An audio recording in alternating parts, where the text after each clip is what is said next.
Yo, what is up, boys? It's your boy PickemMMA. I'm Nick with PickemMMA.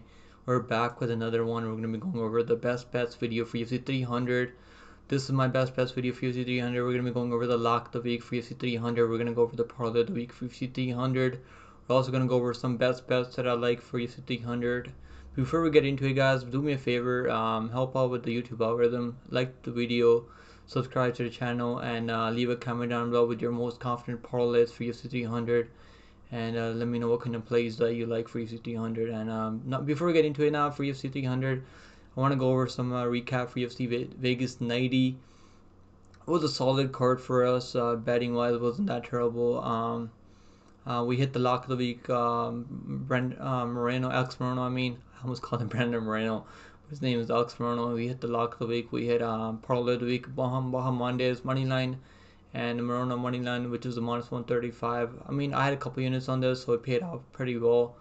And then we went 4-1 on the best bets. We had Chepe Marisco, which was a really close fight, but the judges sided with Chepe Marisco. And we had John Matsumoto minus 157 money line. I really like this play, man. John Matsumoto is a really talented kid. And he looked phenomenal out there, man. I'm glad he was able to get the job done and get a second on submission. I didn't think he was going to submit Argueta, but good on him for going out there, getting a finish in his UFC debut, showing that he's a real deal. I think a lot of people are not going to be sleeping on him anymore, because a lot of people were sleeping on him and people were betting against Matsumoto. He was minus 200, but people are betting against him, and they bet him all the way down to minus 57. So I guess people found out that this kid is the real deal. He's the interviewer. And we also had Walker inside this, which did not cash. It was minus 140, and Walker looked pretty horrible. He was able to get some takedowns. Really didn't do much with the takedowns, though, which is not the best look for him there. But we had Bob Mondes spread minus 3.5, which means that as long as he doesn't go out there lose the round, or he goes out there gets a finish, he's gonna cast a spread for us. That was minus 55, minus 155. Cut the money line down to half, and he got a first round head kick knockout, which is beautiful from Bahamondes. I think this kid is talented. I think that he's going to be a problem for some of these guys at 155. We also had one more play, which is a Cesar Almeida spread plus 3.5. All he needed to do was win one round. He was able to go out there, lose the first round, get grappled, but really didn't take any damage. Budka really didn't even land a single punch on him. He was just all going out there trying to control him for majority of the fight. Came back in the second round, absolutely gassed out. Looked like he fell off a cliff. His cardio just wasn't there, I guess. And Budka isn't really UFC level, I think. Yeah, he's still 24 years old. Maybe he can get a couple of wins. But Almeida was able to touch him up on the feet, get a knockout. And Budka just folded in the second round because he knew he had nothing left in the tank anymore. Overall, man, 4-1 in best bets. We hit the lock, we hit the parlay. I'm pretty happy with how last week was. If I just stayed off Walter Walker, we would have been undefeated overall. So overall, man, I'm happy with last week. And now let's get into it, guys. For UFC 300, we're gonna go over the lock of the week. We're gonna go over the parlay of the week. We're gonna go over the best bets for UFC 300. Now let's get into it, guys. Let's talk about the lock of the week for UFC 300. So the lock of the week is gonna be none other than Diego Lopez. I think he's really coming into his own right now. I think he's dangerous on the ground. He's dangerous on the feet. He's got solid durability. We don't really see him getting rocked all that much. He fought Drew Anderson Brito, who's an absolute powerhouse on Contender Series.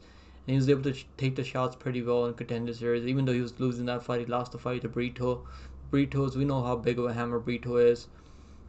And he's fought some other decent guys. Obviously he took an L earlier in his career in Fury FC, but Fury FC, the guy that he fought in Fury FC was a kickboxer who's decent. I watch Fury UFC from time to time, so all of his losses are pretty decent. We can say the same thing about Sadiq Youssef. His losses are honestly not terrible either, but I really think that Diego Lopez is special. I think he can get this done. We're gonna go with Diego Lopez at minus 130 here as a money line lock of the week. Let's get it. Let's see if he can make it happen, guys. Let's see if he can go on a 35-win streak and make his way into the rankings here. And I think he can get a submission. He can get a knockout here. He's going to be supremely live inside the distance here. So that's going to be a lock of the week for UFC 300. And let's go over some best bets now that I got for you guys. Now we're going to move over to the best bets for UFC 300. The first best bet on the card is going to be Max Holloway, plus 30.5 spread. We had 10x success with the spread bets last week, and let's keep it. Let's see if we can keep it going this week. That means at least as long as Max Holloway doesn't get finished, as long as he doesn't lose like 50-45 or 49-46, as long as he wins 2 out of 5 rounds, he's gonna cast the spread at plus 100. I really like this one, man. I think he can win overall. I'm picking him to win outright.